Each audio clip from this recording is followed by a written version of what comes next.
चलिए निमसेट के एक और टॉपर से मिलते हैं, अंकित से, जिनका रैंक है 443, जो कि ओमकारेश्वर से है। तो पहले तो बेटा अंकित, आपको 443 रैंक के लिए बहुत सारी शुभकामनाएं। Thank you sir.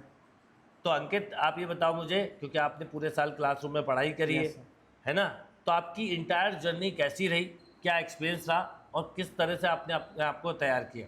Yes sir. पहले तो मेरा 11th-12th में बायो था, तो सर मुझे बहुत दिक्कतें हुई थी जब मैं आया था। मैंने पिछले साल मार्च में 24 मार्च में स्टार्टिंग करी थी ऑफलाइन बेस से। तो सर मैं स्टार्टिंग में आया तो मुझे बहुत दिक्कतें हो रही थी, बेसिक स्ट्रॉन्ग नहीं था। मैथ्स क्योंकि था नहीं, बायो था आपका। इसीलिए तो सर के पास ही में जाया करता था। सर ने सब कुछ बताया और सर ने बोला कि बेटा पहले 9th-10th की बुक करो, फिर 11th-12th पहले बेसिक अच्छा कर लो, फिर उसके बाद जो सर की डीपीटी और वो सॉल्व करना। तो उससे मुझे बहुत फ़ायदा मिला और मार्क्स भी अच्छे आने लगे मॉक में। तो अंकित, क्योंकि आपका बायो बैकग्राउंड था, हाँ बायो बैकग्राउंड के बाद क्योंकि मैथ्स के टच में रहते नहीं हैं, फिर हमने उसको तैयार किया और तैयार करने के बाद हमने इतनी अच्छी रैंक अचीव की। हाँ। तो ये बहुत बड़ी बात है। तो जब आपको मैथ्स में स्टार्टिंग में, क्योंकि मैथ्स नहीं बनती थी, हाँ। कई बार क्वेश्चन नहीं बनते थे, टेस्ट में स्कोर नहीं आता था, तो उसको, क्योंकि जो बच्चे ये सुन रहे होंगे जिनका मैथ्स वीक है, स्पेशली उनके लिए आपकी की गई बातें बहुत इंपॉर्टेंट है।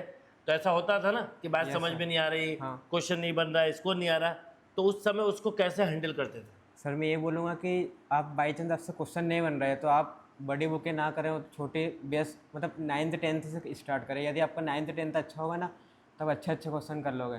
तो पहले 11th-12th की बुकें अच्छे सॉल्व करो, उसके बाद हो जाएगा अपने आप अच्छे क्वेश्चन बनने लग जाएंगे आपसे। बिल्कुल सही बात बोली कि कई बच्चे गलती करते हैं कि क्वेश्चन नहीं बनने पे बड़ी बुक उठा लेते हैं। हाँ, वो ऑडियो अगर आपको 11th-12th के क्वेश्चन नहीं बन रहे तो आप आगे नहीं बल्कि पीछे जाओ, और वो किया, और आज तुमने न केवल मैथ सीखा बल्कि अपने आप को रैंक के साथ प्रूव भी किया। Yes sir. जो लोग शायद आप पे भरोसा नहीं करते होंगे वो भी इस समय आशा कर रहे होंगे कि अंकित ने कुछ कर दिखाया। Yes sir. है ना? तो अंकित, आप अपने जूनियर्स को पहले तो ये बताओ मुझे कि आपने इस साल जब पेपर देने गए तो पेपर देख के क्या हुआ, क्योंकि आपका तो मैथ्स वाला वो नहीं था पर मैथ्स सीखी, तो पेपर देखने के बाद मन में क्या थॉट आया? आपने इतनी प्रैक्टिस ही करवा दी थी लास्ट के डेज में कि मतलब वही माहौल रहा जैसे कोचिंग में था।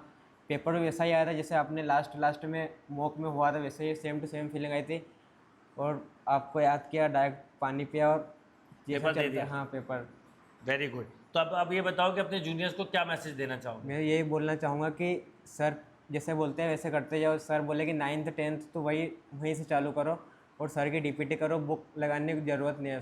सर का मटेरियल सबसे अच्छा है, क्योंकि इतने क्वेश्चन ही हो जाते हैं लास्ट तक कि कोई कर नहीं पाता। सही बात है।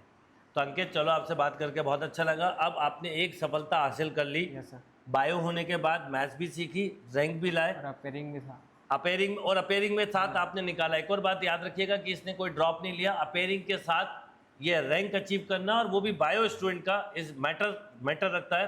तो अंकित, अब आप जब कॉलेज जाओगे एनआईटी में, तो ऐसे ही वहाँ जाके भी परफॉर्म करना, बिल्कुल एकदम नए सिरे से आगे बढ़ना। Yes sir. है ना? तो all the best once again and congratulation. Thank you बेटा।